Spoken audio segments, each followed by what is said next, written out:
Hi everyone, good day. Hola a todos, muy buen día para todos los que se están conectando en este momento. Nos da mucho gusto que se estén conectando a este webinario para tener esta conversación tan importante.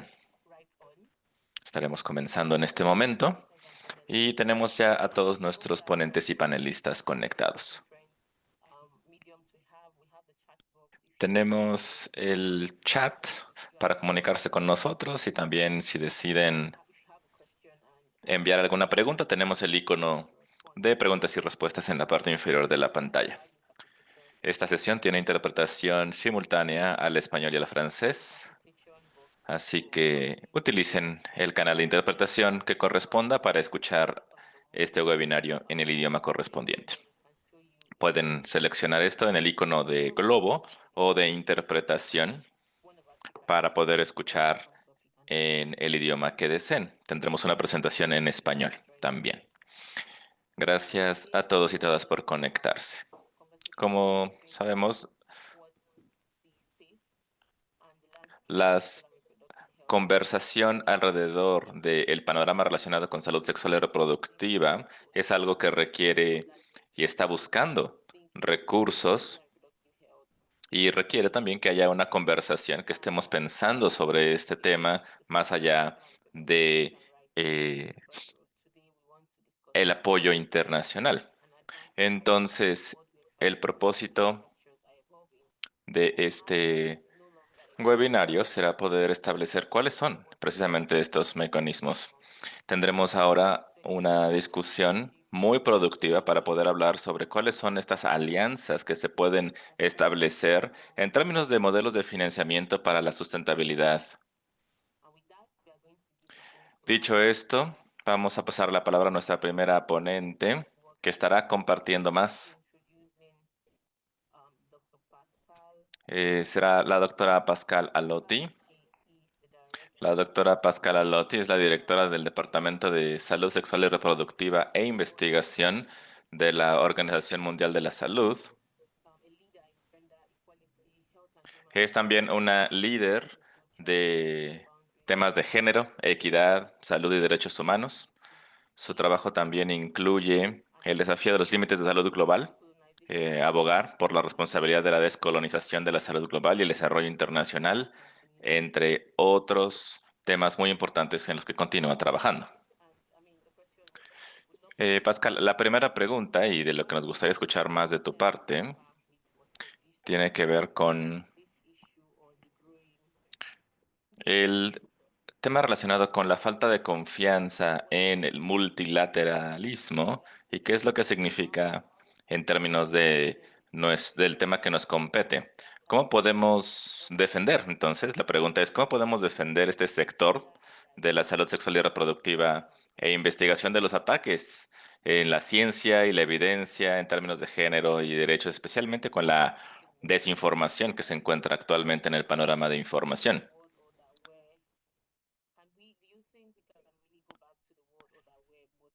¿Y hay forma de regresar a las formas anteriores de los roles del multilateralismo con, por ejemplo, la OMS y los comités? Sabemos que estaremos trabajando en agendas globales, entonces, ¿cómo podemos realmente regresar a ese orden mundial? Bueno, estas son dos preguntas enormes para comenzar. Para empezar, muchas gracias a todos y todas las colegas que están aquí por esta investigación. Es un tema bastante pesado para un viernes por la tarde, honestamente. Y cuando estaba empezando a prepararme por esto, casi hubiera deseado no haberlo aceptado, porque vaya, es una pregunta enorme. Y no creo que pueda darle una respuesta que haga justicia a esta situación. Y de hecho, desafortunadamente no voy a poder quedarme a toda la discusión y al debate de esta sesión, porque de hecho no estoy segura de que todo lo que yo pueda decir vaya a caer, digamos, bien en todas las mentes que estamos aquí. Pero bueno, lo que quisiera comenzar diciendo es que estamos en un tiempo de mucha confusión y contradicción.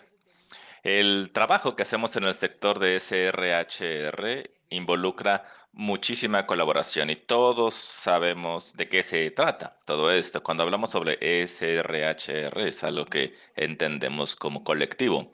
Pero por otro lado, la idea de estos derechos que se encuentran vinculados en derechos, autonomía, dignidad, todo esto está bajo ataque por todos lados. Y la paradoja es la siguiente, este movimiento de SRHR que viene de las peleas de derechos humanos se está pintando como un tema colonial incluso y como un tema de no realmente de derechos. Y este tiene efectivamente algunas raíces precoloniales en estos lugares en donde está siendo rechazado actualmente. Entonces, si queremos defender ese RHR, que es la primera pregunta, tenemos que comenzar atendiendo las paradojas de esta legitimidad. Tenemos que entender que hay una verdad incómoda de que aunque estemos hablando sobre la descolonización de la salud pública, seguimos operando en un sistema que tiene una lógica colonial. Y ahora lo sé, entendiéndolo que yo también me encuentro dentro de este sistema. Entonces, las autoridades técnicas siguen permaneciendo centralizadas en centros académicos, por lo general, ubicados también en países de altos ingresos, y las normas globales están siendo negociadas en Ginebra, Nueva York, Washington y demás, muy lejos de las comunidades de las vidas cuyas vidas están siendo afectadas. Y la misión de SRHR, los financiadores de la misión de SRHR han estado en este momento navegando unas dificultades geopolíticas debido a el nacionalismo que se encuentra a la alza en muchos países. En muchos países están siendo acusados de impulsar sus propias agendas. Y el resultado es que incluso los programas progresivos con base en evidencia de SHRH están siendo percibidos como una imposición. Entonces, la agenda que fue creada sobre décadas de movilización y organización feminista, una que es efectivamente establecida, está siendo ahora cuestionada en sus raíces.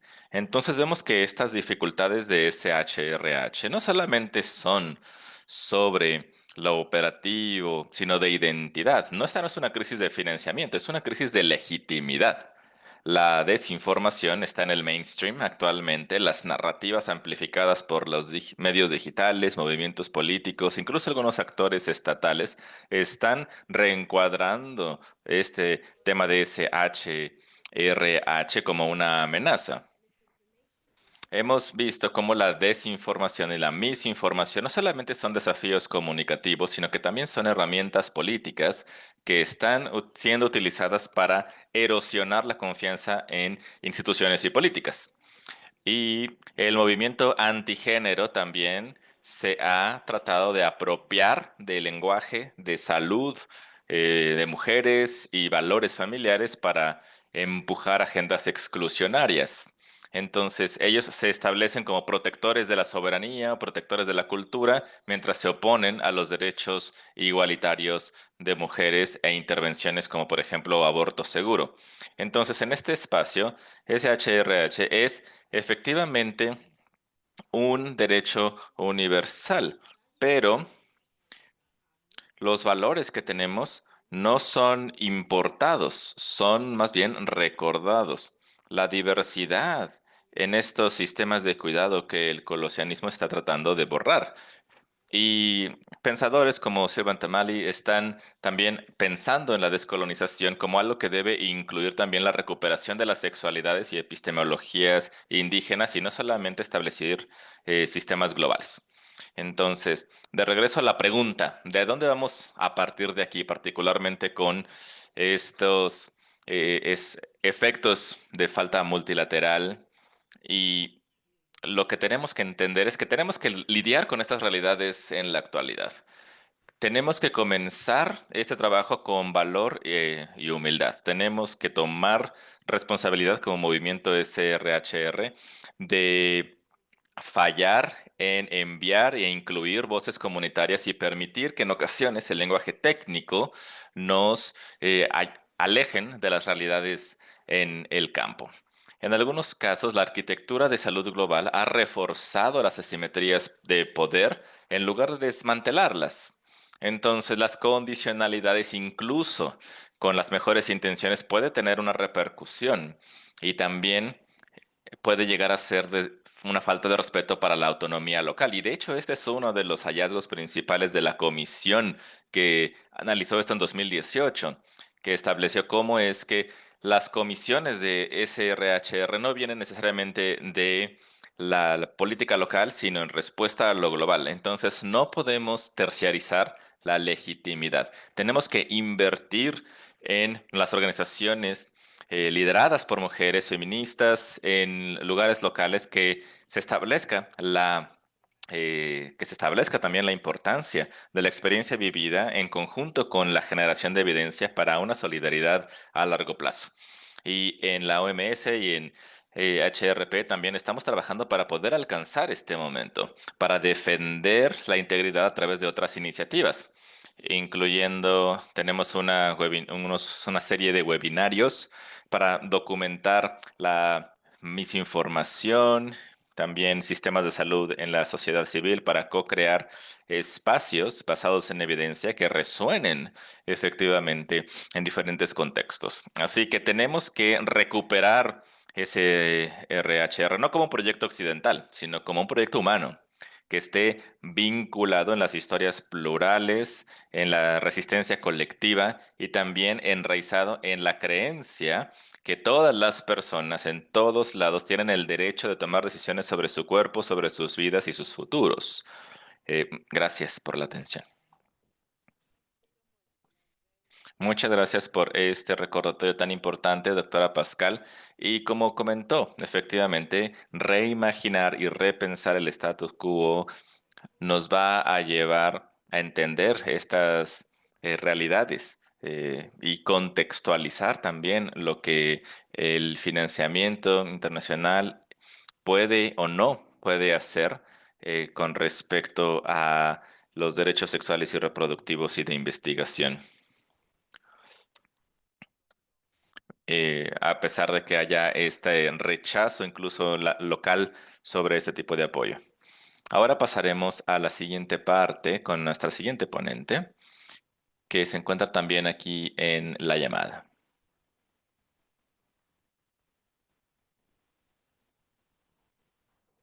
Tenemos a Mata Rollo en la llamada. Mata Rollo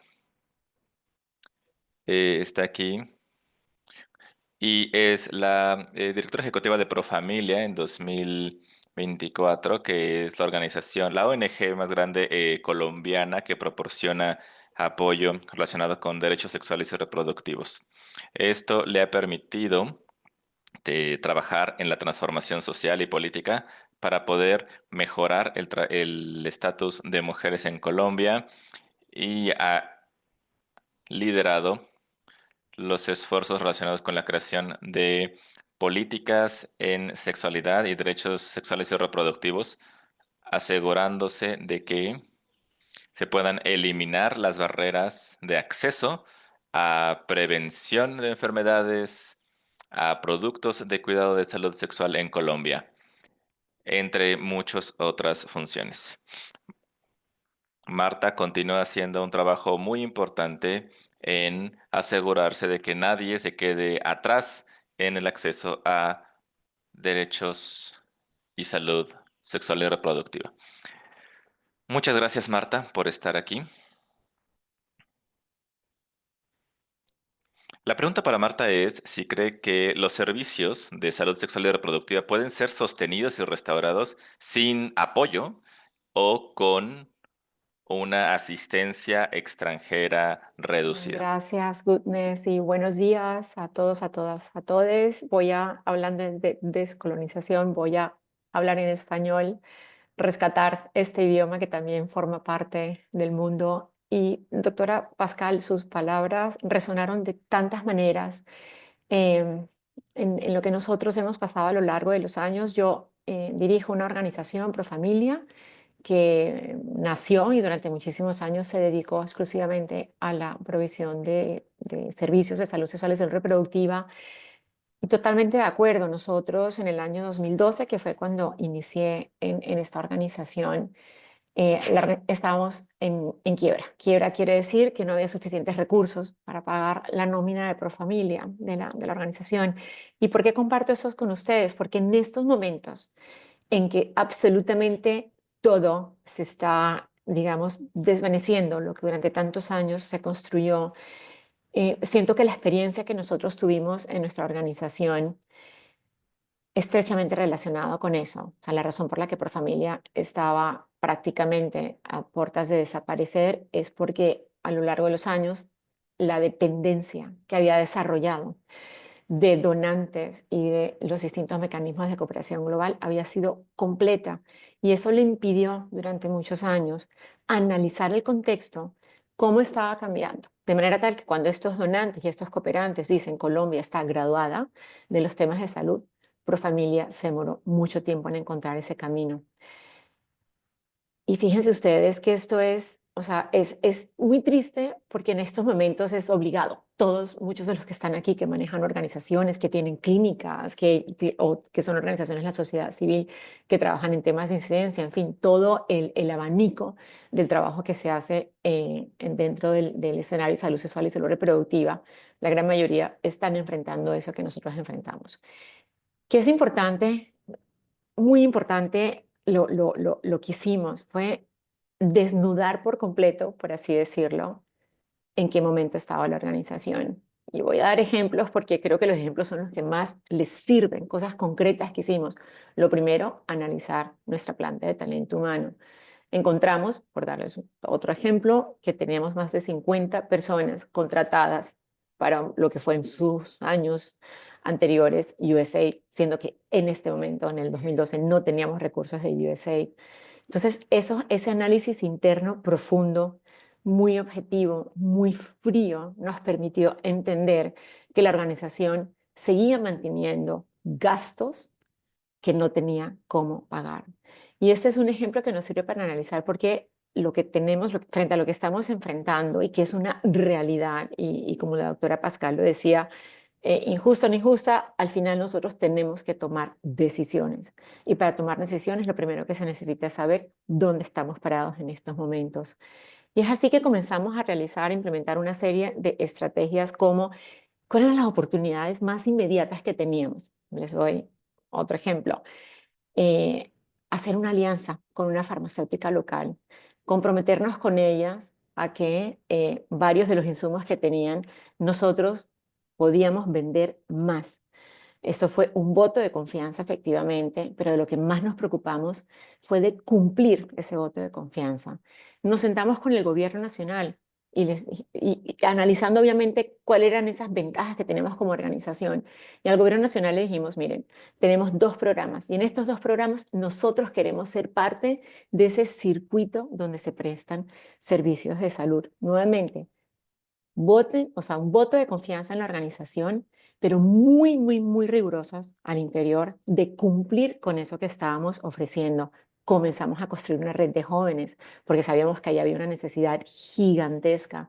Entonces, eh, mensajes los más importantes: definir las prioridades frente a este momento de crisis. Hay que definir las prioridades, hay que tomar decisiones, inclusive las más duras. En algunos casos, lo único que podremos seguir haciendo en muchos de los países será mínimo garantizar que se sigue hablando de la importancia y la relevancia de los derechos sexuales y reproductivos. Eso es lo mínimo, pero para eso no necesitamos, si no tenemos los recursos, no necesitamos tener una organización demasiado grande, sino por lo menos tener personas que siguen manteniendo la importancia de nuestro trabajo. Las alianzas público-privadas, allí hay un potencial y en muchas ocasiones pensamos que tienen que ser las empresas más grandes. A veces hay empresas, una cadena de droguerías que nos permita vender el producto que logramos que nos dieran para representarlo de manera exclusiva. Modelos de prestación de servicios más eficientes. Nosotros hoy en día una buena fuente de sostenibilidad es la telemedicina, porque la telemedicina yo la puedo prestar desde un espacio, los médicos que tenemos lo hacen desde sus casas, nos cuesta menos que las personas no tengan que venir a las clínicas. Y sin duda alguna, mi mensaje final sería, es muy duro el momento que estamos viviendo, pero coincido con la doctora Pascal. Nosotros a veces hablamos demasiado técnicamente, hablamos, y voy a ser muy cruda en lo que voy a decir, nosotros sentimos que a veces para acercarnos a las poblaciones, nuestro discurso, nuestro convencimiento de los derechos no está conectando con la población. Y esas poblaciones hay que entenderlas, y cómo les estamos llegando y cómo les entramos muchas veces es haciendo entender que la salud sexual y salud reproductiva es una cuestión de salud pública indispensable para el desarrollo del país y, por supuesto, para el desarrollo del bienestar de cada persona. Entonces siento que ahí, de manera muy humilde, tenemos que cuestionarnos también, porque parte de lo que estamos viviendo hoy es porque no logramos conectar eh, con esa población para que se entendiera que, bueno, en el caso yo cuando me siento con una población indígena, ella no quiere escuchar de sus derechos porque vive en una cosmovisión totalmente diferente. Ella lo que necesita es que yo le llegue con el anticonceptivo, con el servicio de aborto, con cosas concretas. Y creo que eso es una reflexión bien importante para los que llevamos, y esto no quiere decir que no vamos a seguir luchando por los derechos, porque creemos, son derechos humanos, creemos en ellos, pero tenemos que entender a la población con la cual nos estamos sentando y cómo nos repartimos en este escenario de tanta complejidad y de tanto conflicto, cómo nos repartimos las responsabilidades. Que sigan existiendo grupos, organizaciones de la sociedad civil locales, que sigan hablando de derechos, pero que otros, frente a todos los peligros que enfrentamos, podamos cumplir esa promesa de valor de lo que necesita concretamente esa niña en una población indígena en Chocó. Gracias.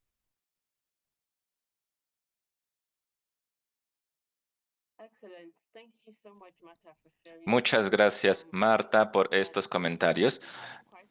Realmente, como tenemos una gran asistencia el día de hoy, esperemos que este mensaje se esté transmitiendo en términos de las alianzas y del trabajo que la organización como Profamilia están haciendo, en términos de cambiar las dinámicas que se encuentran actualmente en las comunidades, para poder apalancar el poder de las organizaciones locales, las organizaciones indígenas y lo que esto significa para poder procurar los recursos materiales, humanos, para poder avanzar los derechos sexuales y reproductivos. Pasamos con la siguiente panelista, que continuará dando material de conversación. Tenemos a Margaret Person, que es la directora de desarrollo en IBPF y lidera el desarrollo de alianzas y membresía en la zona de Asia. Ella trabaja en el desarrollo de derechos sexuales y reproductivos globales. Marevik fue la directora ejecutiva de la Organización de Derechos Sexuales y Reproductivos en 2018 y continúa haciendo un trabajo maravilloso en los países del sureste asiático para poder avanzar estos derechos sexuales y reproductivos. Marevik, la pregunta para ti es, entendiendo el contexto actual, en donde vemos a los gobiernos nacionales centralizando sus intereses, deberíamos establecer rendición de cuenta a los gobiernos locales. Y en tu experiencia, ¿qué lecciones podemos aprender del movimiento pro aborto en estos cambios, en estos tiempos cambiantes, para poder avanzar el trabajo tan importante de CRHR? Muchas gracias, Goodness, por esta oportunidad. Y hola a todos y todas desde Kuala Lumpur. El movimiento pro aborto que se moviliza para poder quitar el estigma del aborto, que además es hoy, el 28 de marzo. Mi respuesta, por supuesto, es sí. Tenemos que mantener una rendición de cuentas a los gobiernos locales. Y el ejemplo que hemos visto en el sureste asiático, particularmente en las Filipinas, porque vemos que ha habido estructuras que siguen negando los derechos de salud sexual y reproductiva. Yo sé que siempre hemos dicho que SRHR es un derecho humano, pero desde el punto de vista, mi gobierno, de hecho, es uno de los primeros gobiernos que firmó los acuerdos y convenciones de derechos humanos, pero como sabemos, los compromisos de derechos humanos no significan nada para nadie si no se traducen en acción. Entonces, la rendición de cuentas es algo no negociable en este contexto. Y continuando con la intervención de la doctora Pascal, en donde tenemos que enfatizar el aspecto de descolonización de nuestro trabajo, en ese tema tenemos que preguntarnos, ¿rendición de cuentas a quién?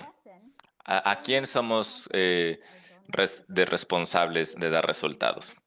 Entonces, nuestro sistema es altamente técnico, burocrático y no está diseñado realmente para atender las capacidades de estas organizaciones de base.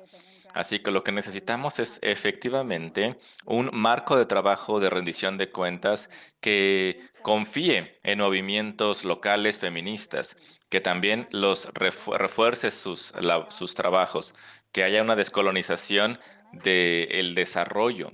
En mi experiencia, yo estoy muy orgullosa de mi participación y cómo hemos podido continuar el trabajo de la red en la que trabajo en las Filipinas. Vivimos en uno de los contextos más restrictivos en el mundo, en donde se criminaliza el aborto. Y nuestro trabajo, y efectivamente esto viene de la colonización directamente desde el siglo XIX.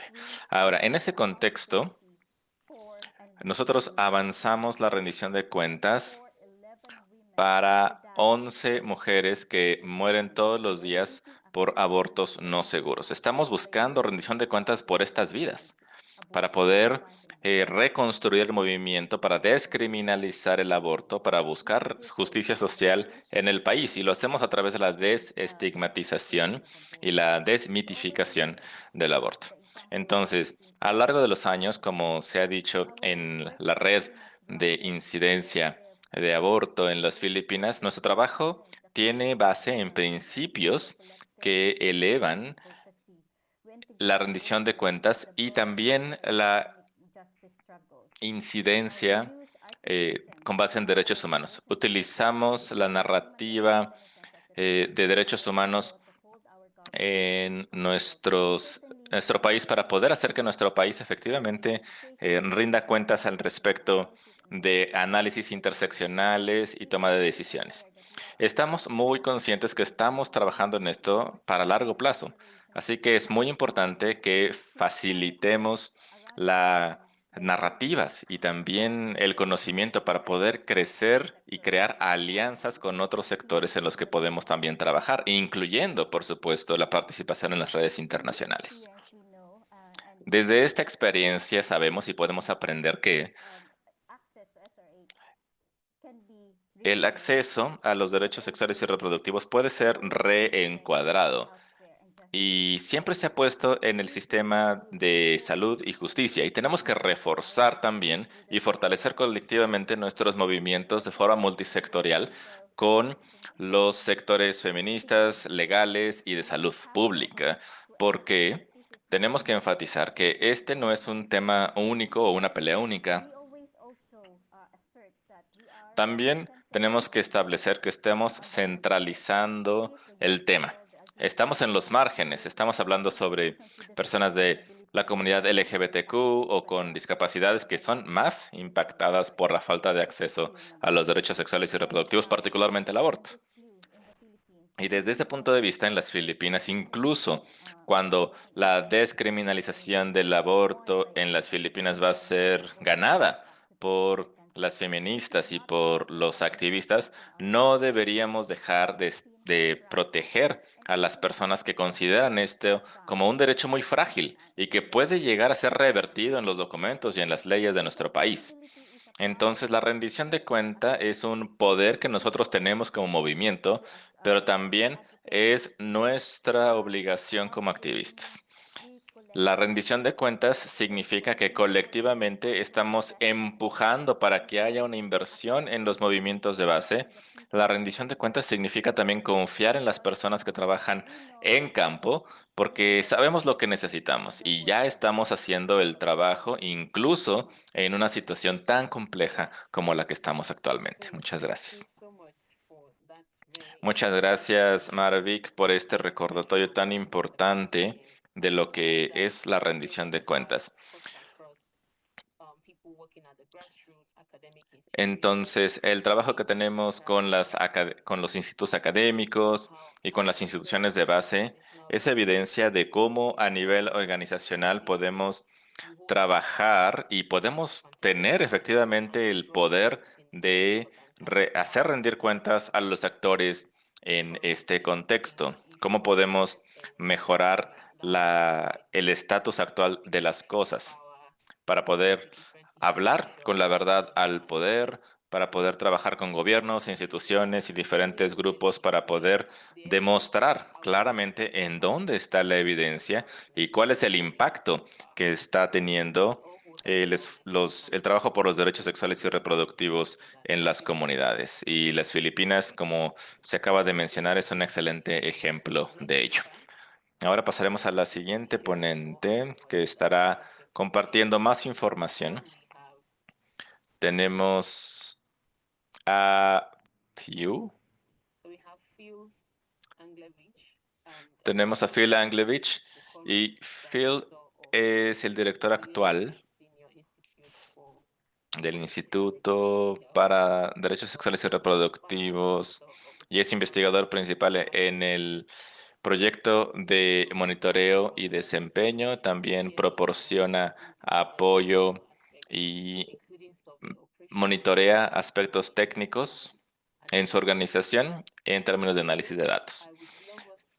Phil, me gustaría que entremos un poco más sobre lo que la ICFP como comunidad está haciendo en estos tiempos tan desafiantes. Tenemos ahora la reunión tan estratégica y tan importante este año, entonces queremos hablar un poco sobre esta reunión, los siguientes pasos, los compromisos que se pueden establecer en la ICFP. Y también sería bueno aprender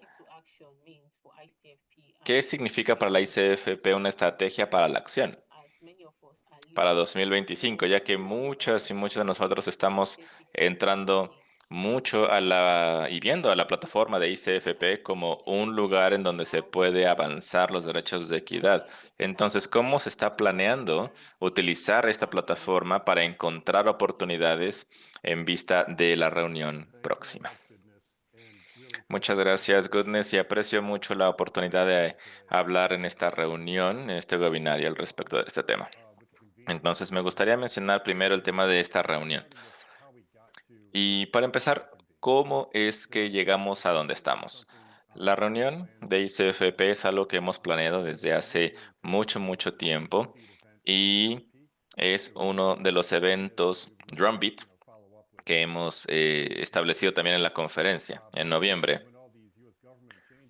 Y con estos cambios que se han implementado en Estados Unidos a mediados de enero, nos dimos cuenta de que teníamos que hacer cambios y cambiar de los temas que teníamos en mente y atender el tema directamente de estos cambios dramáticos de políticas estadounidenses hacia apoyo extranjero. Entonces, lo que estamos viendo es cómo poder asegurarnos de que todos estén en la misma página sobre cuál es el impacto que estos cambios de derechos humanos están teniendo y particularmente en el desmantelamiento de USAID.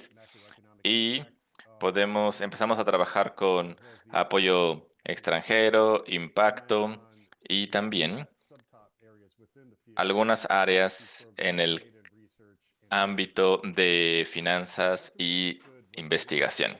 Después de haber entendido cuál era el impacto, pasamos a ver cuál es el impacto, ¿no? ¿Cuál es la respuesta al impacto que se está teniendo? Y pensamos, no podemos seguir estableciendo las mismas estrategias utilizadas anteriormente. Y sabíamos que esto iba a ser un cambio dramático para todo el campo en el que trabajamos y teníamos que tener estrategias para ser más efectivos y más estratégicos en vista de este cambio tan dramático también. Entonces, después de platicar sobre cómo pudieran cambiar nuestras estrategias para el futuro, hablamos también sobre cómo dar los siguientes pasos.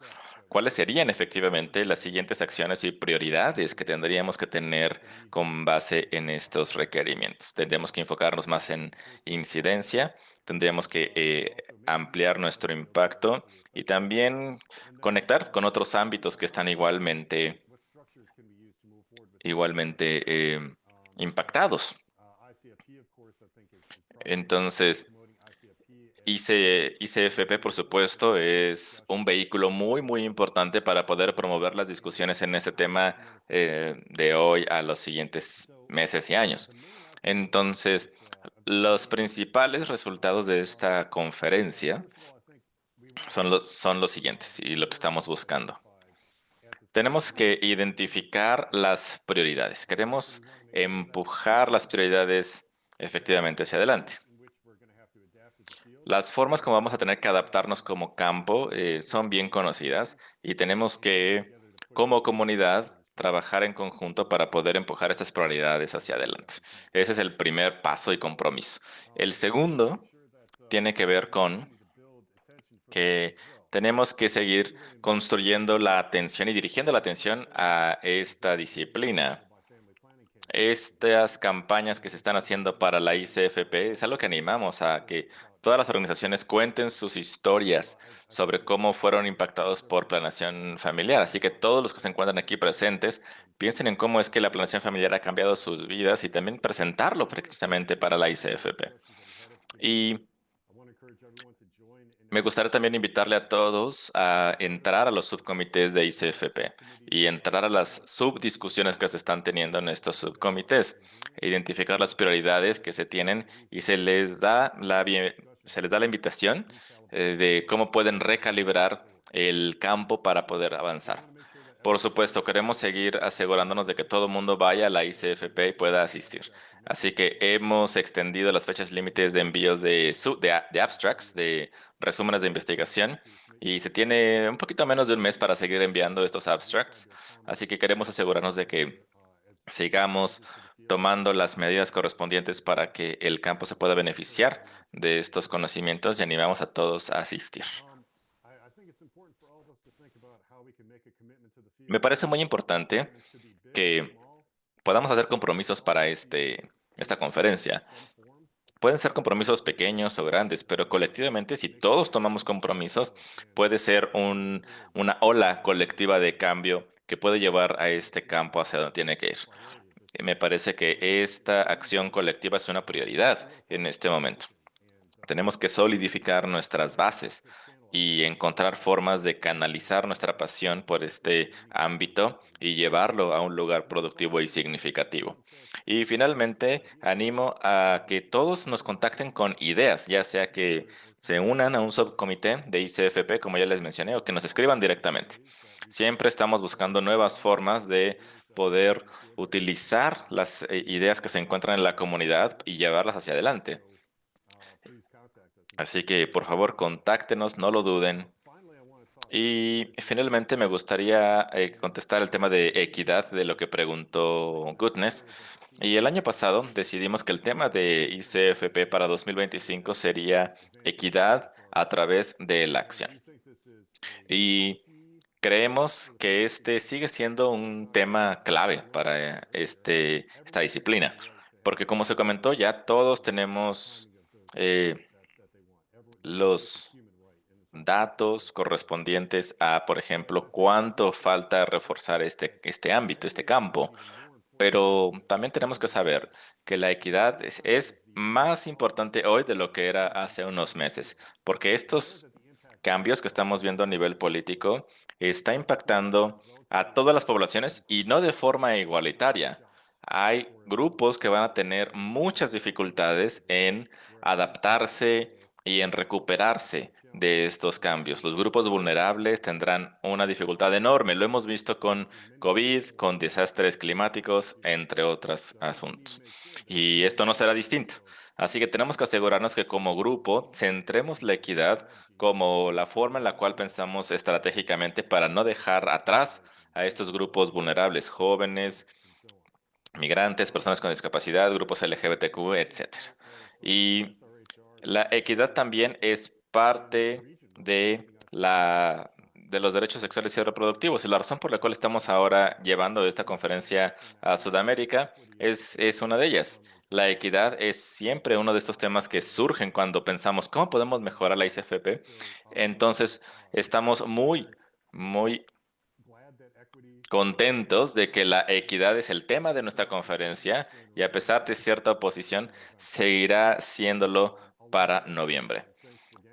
Hasta ahí mis comentarios en este momento. Gracias por la oportunidad de hablar sobre la ICFP y como comenté hace un momento, no duden en contactarnos con sus comentarios, preguntas, ideas y si desean enviar un abstract o entrar a un subcomité, por favor háganlo y nos vemos en Bogotá en noviembre. Great. Thank you so much for sharing those. And I want to believe Muchas that gracias, Phil. every one of us on this call, we can hopefully Y see esperemos que todos los que estamos aquí conectados different opportunities that the ICF podamos encontrar diferentes oportunidades que la ICFP ofrece para poder fortalecernos en términos de organización. Y yo como miembro de los subcomités, también los invito a que se unan. La ICFP está esperando que estemos unidos a nivel colectivo, que podamos como organización trabajar juntos para crear un impulso para este campo. Ahora, no sé si Marta todavía está en la llamada, pero quisiera enviarles las preguntas que tenemos y que hemos recibido. Y tiene que ver con cuáles son algunos ejemplos en donde han visto progreso en programas SRHR que han tenido una transición exitosa de no ser tan dependientes de apoyo extranjero y qué lecciones podemos aprender de estos ejemplos a la luz del contexto actual. Gracias. No, claro que hay muchísimos ejemplos y yo pues lo que tengo para ofrecer en este espacio es precisamente el ejemplo de Colombia y de qué manera a lo largo de los años, con todos los componentes que han mencionado mis compañeros de panel, aquí la incidencia de los grupos feministas, pero también de la población joven. Y fíjense que hoy en día nosotros en Colombia contamos con un modelo de salud que tiene inmerso y totalmente integrado todos los servicios relacionados con salud sexual y salud reproductiva. Y eso es un logro después de muchos años de trabajar, tanto los proveedores como las organizaciones de la sociedad civil que avanzaron en ese discurso. Entonces, uno de los componentes importantes es seguir trabajando a pesar de las complejidades. Y estoy de acuerdo de nuevo, a mí me encantaron las palabras de la doctora Pascal, porque al final quienes podemos hacer que eso pase somos las organizaciones y la sociedad que vivimos en nuestros países, porque ahí están las cifras, ahí está la evidencia, ahí está qué es lo que tenemos que poner sobre la mesa para convencer a los gobiernos de manera tal que los servicios queden incluidos, inclusive en Colombia hasta el aborto hoy en día, que está despenalizado hasta la semana 24, lo paga el servicio del sistema de salud. Entonces, lograr esa cobertura, que eso quede inmerso es súper importante. Otro tema es esa diversificación de las fuentes de financiamiento. Yo reitero, la dependencia y más con esto que se ha visto, ¿no? De una cantidad de decisiones impuestas del norte, pero que también está relacionada a veces cuando hemos tenido la oportunidad de desarrollar programas con donantes. Yo siento que este es un llamado global a toda la comunidad de donantes, obviamente de profundo agradecimiento porque muchas cosas buenas se han hecho con esos recursos y con ese voto de confianza que han tenido muchos de los donantes y los mecanismos de cooperación en nuestros países, pero creo que la relación tiene que cambiar. Cómo nos relacionamos. Y a mí me encantan los ejemplos. Yo recuerdo un donante muy importante para el programa de aborto hace muchos años, que tenía una serie de requisitos y logramos demostrarle que algunos de esos requisitos se iban a convertir y va a ser acción con daño en algunas poblaciones. Y tener esas conversaciones, creo que probaron en nuestro caso, en el caso de Profamilia, que a través de esa escucha activa y de poder demostrarle con argumentos por qué esas iniciativas en particular iban a tener un efecto negativo, nos pusieron en otra posición con ese donante. Hoy, después de 10 años trabajando con ellos, somos el principal prestador de servicios de aborto en el país porque logramos conectar con ellos, que nos escucharan, pero también esas acciones, implementándolas de otra manera, lograron conectar con la población, que fue parte crucial de que la Corte Constitucional en Colombia despenalizara el aborto, siempre mostrando evidencias y las historias de las personas que viven en nuestros países tienen un peso impresionante. Creo que también estamos en un momento en el cual hay que aprovechar la tecnología. Eh, y si uno mira, bueno, hay países obviamente con mayor escasez de recursos, en unas condiciones de pobreza más agudas, pero sin embargo, que tienen casi siempre un móvil en sus manos. Entonces siento que la tecnología tenemos que ver porque nos puede ayudar a ser más eficientes, a que nuestros programas cuesten menos, pero también a que le lleguen a mayor población. Entonces siento que ahí hay una pregunta bien interesante que ojalá sea alguno de los espacios de discusión en ICFP, porque todo este uso de la tecnología para el trabajo que hacemos me parece que es crucial y que apenas está empezando. La colaboración sur-sur. Y por eso me encanta. Yo estoy muy emocionada a pesar de todo lo que está pasando y ojalá muchos puedan llegar a la conferencia, porque siento que si algo tiene la región de Latinoamérica y del Caribe, son casos de éxito para demostrar precisamente cómo en medio de los contextos más adversos, para contarles que pues llevamos, yo cuántos años llevo escuchando que los donantes abandonaron la región de Latinoamérica, nosotros hemos tenido que trabajar sin donantes y sin mecanismos de cooperación. Entonces siento que esa cooperación sur-sur es un momento, o sea, ahora cobra más relevancia que nunca para contar también los desafíos que tenemos. Obviamente no tenemos un escenario ideal y tenemos inclusive el hecho de tener varias dictaduras muy fuertes en la región que atentan por completo hacia los derechos humanos, hace que nuestro contexto no sea tampoco fácil, pero sin embargo creo que hay muchas experiencias enriquecedoras allí y la idea es, en la medida de lo posible, contarlas en ICFP. Todos tenemos que sacrificar algo y les voy a dar un ejemplo concreto de algo que debería, o sea, me duele mucho lo que está pasando, especialmente en muchos países de África y hablamos del tema de los insumos, muy concreta la necesidad anticonceptivos. Yo siento que en toda esa cadena de distribución, desde el fabricante del farmacéutico hasta el que lo dispensa, tenemos que sacrificar algo, revisar los márgenes, revisar qué tipo de insumos tenemos para distribuir, hacer, como lo mencionaban antes, que los gobiernos también respondan. Eso nos parece que allí esa revisión concreta. ¿Por qué? Porque al final necesitamos poder tener acceso a los insumos. Alianzas con el sector privado que vean esto como un bien, algo que va a favorecer inclusive a sus empleados. Nosotros tenemos hoy en día muchos convenios con empresas privadas a las cuales les llegamos para hacer jornadas de educación y jornadas también de prestación de servicios de salud a esa población de empleados que tenemos porque ellos se benefician de que las mujeres en sus compañías puedan ejercer su autonomía reproductiva.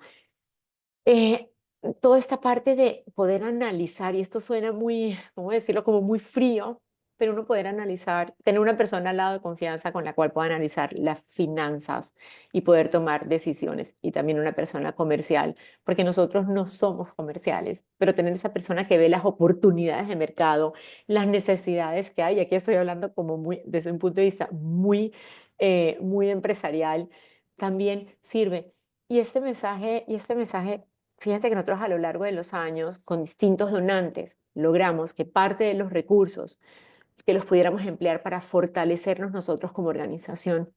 Entonces la cooperación, un pedacito de la cooperación no tiene que ser siempre solamente prestar un servicio en concreto, sino también que parte de esa cooperación ayude a las organizaciones a dejar capacidad instalada, que puede ser contratar a una persona de mercadeo que sepa lo que tiene que hacer para poder comercializar en el caso de que tengamos productos o servicios, o un excelente financiero, o un sistema de información.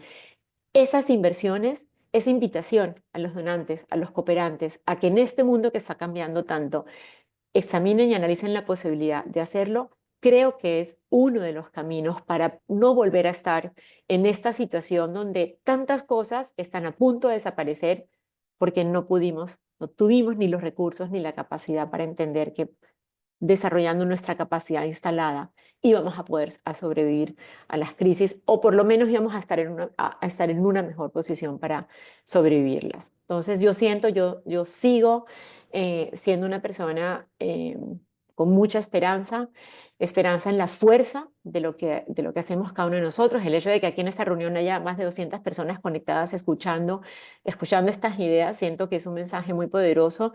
Siento también y una invitación, pues obviamente siendo Colombia el país anfitrión, lo que decía Phil, la Conferencia Internacional de Planificación Familiar ha recibido un golpe muy grande desde el punto de vista de recursos que financiaban principalmente que las personas pudieran eh, ir a las conferencias, pero fíjense que este es el espacio que tenemos este año para darle la vuelta a todo el trabajo que hacemos. Siento que tiene, o sea, que es demasiado importante y crítico que la conferencia se abra lo más posible para poder tener este tipo de conversaciones y como una sola voz mandar un mensaje muy fuerte a los gobiernos y al mundo entero alrededor de que esto no solamente es un derecho, sino que es una necesidad humana, como comer, como respirar, así son los servicios de salud sexual y salud reproductiva. Entonces, quiero invitarles, sé que va a ser muy difícil por la parte de recursos,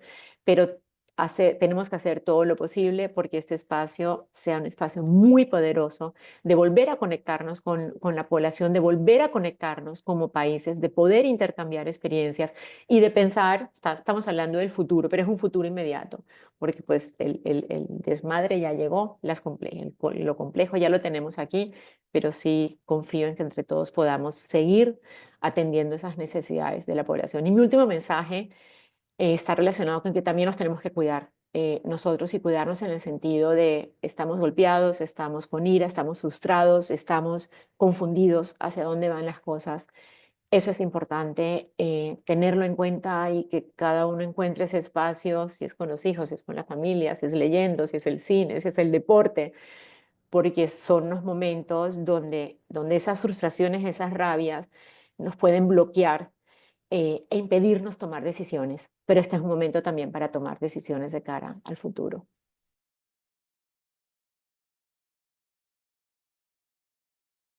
Thank you so much for centering self-care. Muchas gracias también por centrar el cuidado, el autocuidado en esta llamada. Como sabemos, muchos de nuestros colegas aquí y otros que no están en esta llamada que han perdido su empleo. Entonces tenemos que seguir empujando, por supuesto, esta causa y muchas gracias también por enfatizar ese concepto. Y también me gustó que nos haya recordado el poder que tenemos con el apalancamiento de la tecnología y poder encontrar también recursos en este sentido. Gracias por ese recordatorio. Vamos ahora con Marivik. Una pregunta para ti. También tenemos que cerrar en breve, entonces si por favor podemos dar una respuesta breve. ¿Cómo es que se puede también apalancar las lecciones aprendidas de tu organización en términos de cómo asegurarse de que los servicios sean equitativos y cómo es que se centran la labor de los derechos sexuales y reproductivos para poder entender cuáles son las prioridades para salud sexual y en el sistema de salud pública? Muchas gracias, Goodness. Sí, efectivamente, la incidencia y la salud pública no son temas separados, son temas interdependientes y muy a menudo inseparables. Entonces, un proveedor de salud pública seguro también es un proveedor que puede empujar también cambios en la legislación y puede también permitir que haya conversaciones de desestigmatización del aborto, por ejemplo. Nosotros en IPPF nos aseguramos de que podamos seguir proporcionando servicios SRHR y que podamos seguir transformando y retando el ambiente actual para poder hacer que el acceso sea posible. Siempre preguntamos, ¿de qué sirve un derecho si no tienes acceso a los servicios que vienen con ese derecho? Entonces, la entrega de los servicios, particularmente por proveedores de salud, es en donde los derechos cobran una naturaleza de realidad y que esté ahí cuando más se le necesite. Entonces, como solo tengo 2 minutos, en las Filipinas, los primeros respondientes son la última red de seguridad para estos servicios. Entonces, no solamente están entregando servicios, sino que están protegiendo la dignidad y peleando por autonomía. Están trabajando en áreas como Palestina. Entonces, estamos operando en un ambiente muy represivo, muy retrógrada y también nos encontramos entonces empujando los derechos en ese contexto. Y esto viene del hecho de que no solamente estamos dando un servicio, estamos transformando mentalidades y estamos transformando comunidades. Y hay muchas oportunidades en las cuales podemos establecer. Y tenemos que entender cuál es la oportunidad que tenemos. Esta es una lucha bastante difícil de ganar a través de los mecanismos internacionales, pero tenemos que integrar el acceso a derechos sexuales y reproductivos como parte de los beneficios de salud pública de los países. No como un agregado, sino como parte integral del sistema de salud pública. Tenemos que asegurarnos de que haya una localización de esfuerzos de sustentabilidad y que esa sustentabilidad esté basada en las necesidades de la comunidad. Y hemos visto cómo los esfuerzos de sustentabilidad se han estado haciendo en el pasado, pero no era realmente sostenible, porque no estaba realmente basado en las necesidades actuales de la comunidad. Finalmente tenemos que preguntarnos, ¿para qué es esto? ¿Por qué nos importa siquiera? Y finalmente sabemos que todos estos derechos que hemos ganado y peleado son básicamente para las personas que se niegan a ser invisibilizadas, ¿no? Entonces, bueno, hasta ahí dejo mis comentarios. Muchas gracias, Marevik. Y me gusta mucho cómo es que tenemos que repensar las necesidades de la comunidad con respecto al contexto. Ahora, a todos en la llamada nos gustaría que nos puedan compartir sus ideas sobre cómo ICFP puede ser una plataforma para unirnos en este contexto. Y conforme vamos recibiendo sus respuestas, ¿cómo piensan o cómo creen que ICFP puede ser una plataforma para unirnos en estos tiempos difíciles? Y esta pregunta, pues, mientras para Phil también. Gracias, Goodness. Bueno, entonces, solo para ser claro, ICFP está rápidamente cambiando lo que tenemos para esta conferencia para que estos temas también estén incluidos.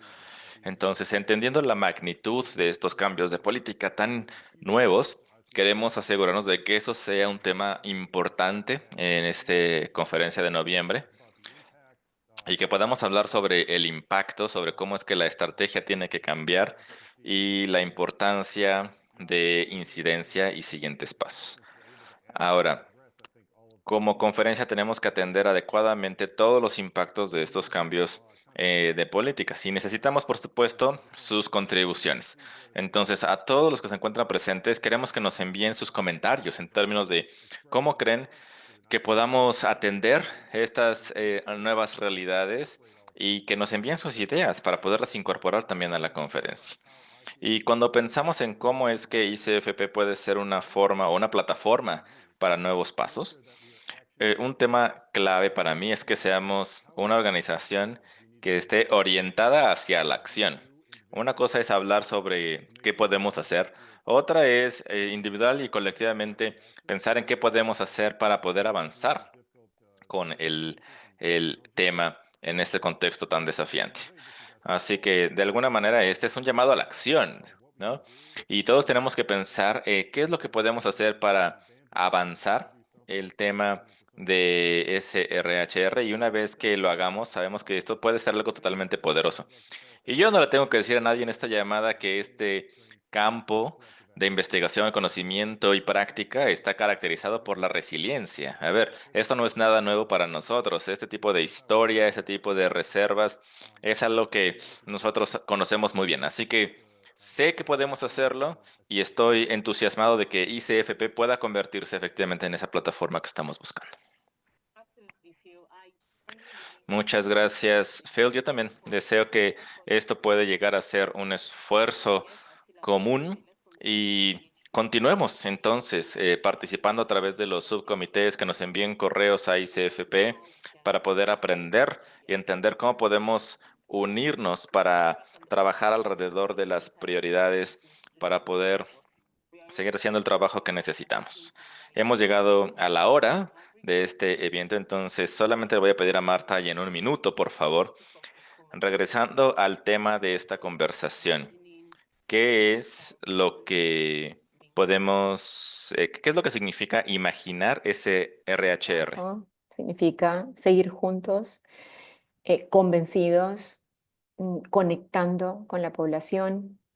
Sin duda alguna, tenemos que hablarle a las personas eh, de manera que conecten con nuestra lucha y saber que la historia de la humanidad es de altos y bajos. Estamos en un momento muy bajo para lo que hacemos, pero estoy segura que el futuro traerá nuevamente mejores cosas y que no nos olvidemos de todos los logros que se han tenido a nivel mundial. Hoy hay una población que conoce, que sabe de lo que estamos hablando y que esperamos que se puedan unir a nuestro trabajo para seguir presionando y que esto no desaparezca totalmente como lo esperan los antiderechos. thank you so much. Maverick? Muchas gracias, Marevik, por favor. Sí, por supuesto. Nuestros derechos no se nos han regalado en derechos sexuales y reproductivos. Los hemos peleado, los hemos abrazado con nuestro poder colectivo. Hemos estado resistiendo por siempre, lo sabemos. Y como han dicho todos mis colegas aquí, esto no es nada nuevo para nosotros. Pero este tipo de resistencia, de persistencia, tampoco es infinita, ¿no? Tenemos que entender también cómo ayudarnos, cómo apoyarnos para poder imaginar un SRHR sin ayuda extranjera o fondos. Tenemos que trabajar en la recentralización de las necesidades de las comunidades que servimos. Y realmente tenemos que asegurarnos que estamos trabajando con base en nuestra búsqueda de la justicia. Y esto viene de abajo hacia arriba. Kelly me preguntó anteriormente cómo vamos a enfocar este trabajo como feministas en términos de este contexto en el que estamos. Y me gustaría decir que es ahora mucho más importante que nunca una reorganización y una insistencia en que nuestro trabajo está interconectado, que tenemos que trabajar en esto desde el punto de vista político, que es lo que somos. Politically political we are. Thank you so much. Bueno, muchísimas gracias por estos comentarios. Muchas gracias a todos los panelistas. Gracias, Marevik. Gracias a Marta. Gracias a la doctora Spout y Phil por conectarse, por estar aquí con nosotros, que es uno de los varios webinarios que seguiremos teniendo de aquí a la conferencia para seguir hablando sobre este tema y sus complejidades. Gracias por todos sus comentarios y retroalimentación que hemos recibido. Desafortunadamente no tenemos tiempo de verlos o leerlos todos en esta reunión, pero seguiremos recibiendo, por favor, sus ideas, comentarios a través de nuestro correo y también a través de muchos de los comités de organización que estarán trabajando en la estrategia para la conferencia. Les animamos a que continúen conectados con la plataforma ICFP para los siguientes comunicados, webinarios, con respecto al aprendizaje de derechos sexuales y reproductivos y, por supuesto, sigamos manteniéndonos, abrazándonos como colectivo, centrando a la comunidad que servimos y de ahí poder trabajar en esta comunidad y más allá. Es la única forma en la que vamos a lograr avanzar. Gracias de nuevo por su atención. Una disculpa por pasarnos 5 minutos. Sigamos conectados y avancemos en el trabajo que nos convoca. Gracias.